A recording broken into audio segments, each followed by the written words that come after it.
हा माणूस एक गोष्ट फार प्रामाणिकपणे करतो. तो स्वतःकडे पाहणं टाळतो. आरसा समोर आला की नजर चुकवतो, पण दुसऱ्याच्या घरात डोकवायला मात्र मागेपुढे पाहत नाही. संत तुकाराम महाराजांचा एक विचार आजच्या समाजाला चपराक मारणार आहे. आपला दोष पाहावा, पराचा दोष शोधू नये. हा कोमल विचार नाही, हा विचार सौम्य नाही, हा विचार म्हणजे अहंकारावरचा घाव आहे.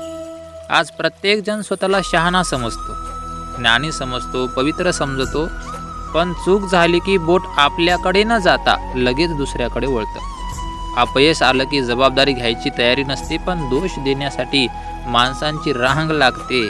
पण तुकाराम महाराज येथे थांबतात आणि थेट विचारतात, तू स्वतःकडे कधी पाहिलंस का? आपला दोष पाहणं ही सर्वात कठीण साधना आहे. मंदिरात जाणं सोपं आहे, अभंग म्हणणं सोपं आहे, प्रवचन ऐकणं सोपं आहे, पण स्वतःच्या चुकीची कबुली देणं हे धाडसाचं काम आहे. म्हणून लोक पराचा दोष शोधतात, कारण ते सोपं असतं. दुसऱ्यावर टीका केली की आपण लगेच मोठे वाटायला लागतो. चार लोक जमले की कोणाचा संसार, कोणाचं चारित्र्य, कोणाचं आयुष्य यावर चर्चा सुरू.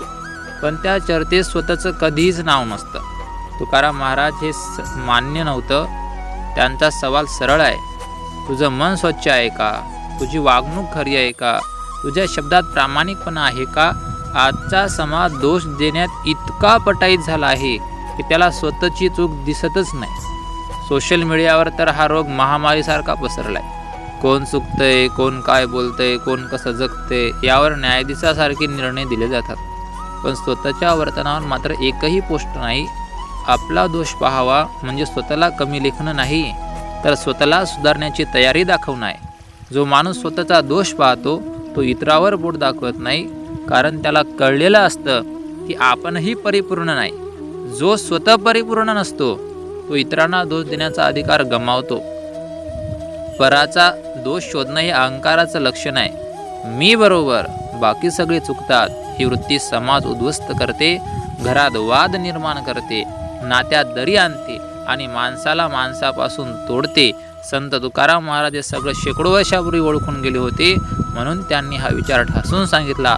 आज जर संसार तुटत असतील, मैत्री संपत असतील, समाजात विष पसरत असेल, तर त्यामागचं एक मोठं कारण आहे. प्रत्येकजण दोष शोधतो, पण सुधारायला कोणी तयार नाही. तुकाराम महाराज सांगतात, आधी स्वतःला दोषी ठरवायचं धैर्य ठेवा. स्वतःला प्रश्न विचारा, माझ्या शब्दाने कोण दुखावलं? माझ्या वागण्यामुळे कोणाला त्रास झाला? मी कुठे चुकीचा ठरलो? हे प्रश्न त्रासदायक आहेत, पण हे प्रश्न माणसाला मोठं करतात. जो स्वतःचा दोष पाहतो तो शांत होतो, जो शांत होतो तो संयमी बनतो.